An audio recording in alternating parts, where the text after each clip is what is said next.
কেন ইচ্ছে করলে টাকা ছাপিয়ে বড়লোক হতে পারি না? যেহেতু বাংলাদেশ সরকার টাকা বানাতে পারে, তাহলে টাকা বানিয়ে কেন সবাইকে বিলিয়ে দেয় না? টাকা বানিয়ে দিলেই তো সব সমস্যার সমাধান হয়ে যেত, আর কেউ গরিব থাকতো না। আপনি এখন ভাবতে পারেন আমাদের দেশটা কতই না উন্নত হতো। এমনটাই করেছিল কোনো এক দেশের সরকার, টাকা বানিয়ে সে সকল জনগণকে বিলিয়ে দিল। সে ভাবলো এতে করে দেশে আর কোনো গরিব লোক থাকবে না, সবাই বড়লোক হয়ে যাবে, এমনকি দেশটা ধনী হয়ে যাবে।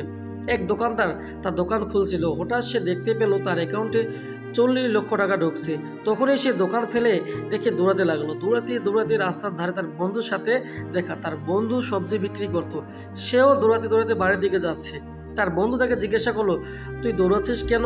তখন তার বন্ধু বলল, আমার অ্যাকাউন্টে 40 লক্ষ টাকা ঢুকছে, এখন কি আমি সবজি বিক্রি করব?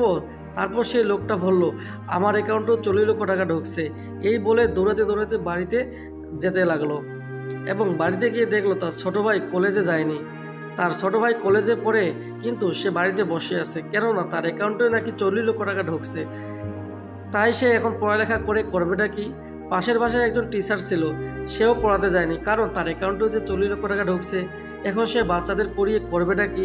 এরপর কৃষক ও ধান চাষও বন্ধ করে দিল, কেননা তার অ্যাকাউন্টেও 40 লক্ষ টাকা ঢুকছে। সবজিওয়ালা সবজি চাষ করা ছেড়ে দিল, কারণ তার অ্যাকাউন্টেও 40 লক্ষ টাকা ঢুকছে। গাড়ির ড্রাইভার ড্রাইভারের কাজ বন্ধ করে দিল, কারণ তার অ্যাকাউন্টে 40 লক্ষ টাকা এসেছে। সবাই সব কাজ ছেড়ে দিয়ে যে যার মতো কাজ বন্ধ করে দিল, কারণ সবার অ্যাকাউন্টে 40 লক্ষ টাকা আছে। আর এত টাকা অ্যাকাউন্টে থাকতে সবাই কাজ করে এটা করবে কি? কেউ আর কাজ করলো না, তারা টাকা নিয়ে মেতে রইল। তারপর সেই দোকানদার লোকটা একদিন বাজারে গেল, বাজারে গিয়ে দেখলো বাজারে কোনো লোকেই নেই, এমনকি কোনো দোকানদারও নেই, এমনকি দোকান খোলাও নেই, কারণ সবার অ্যাকাউন্টে 40 লক্ষ টাকা আছে। তাই এখন আর দোকান করে কি করবে? অতঃপর লোকটা বাজার থেকে কিছু কিনতে পারলো না।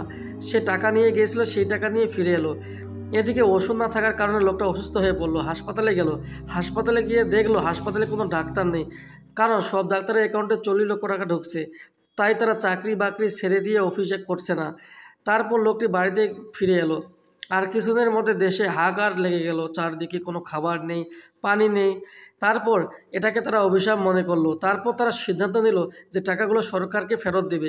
ফেরত দেওয়ার জন্য তারা ব্যাংকে গেল। ব্যাংকে গিয়ে দেখলো ব্যাংকের কর্মচারীরা ব্যাংক চাকরি করছে না, কারণ তাদের অ্যাকাউন্টে 40 লক্ষ টাকা আছে। তাই তারা অফিস করছে না। তারপর সেই টাকা তারা রাস্তায় ছুঁড়ে ফেলতে লাগলো আর বলতে লাগলো, আমার সব টাকা নিয়ে যাও, তবু আমায় একটি খাবার দাও। তবে কারো কাছে খাবার নেই, সবার একই অবস্থা। হাহাকার পড়ে গেল পুরো দেশে।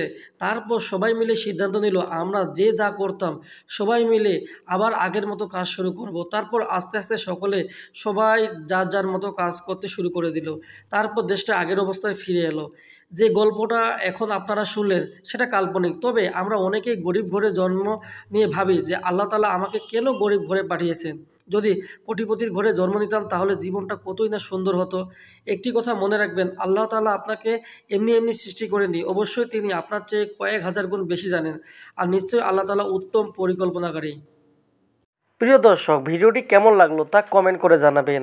আর আপনারা যদি এই চ্যানেলে নতুন হয়ে থাকেন তাহলে অবশ্যই চ্যানেলটি সাবস্ক্রাইব করবেন। ধন্যবাদ সবাইকে পরবর্তী ভিডিও দেখার জন্য।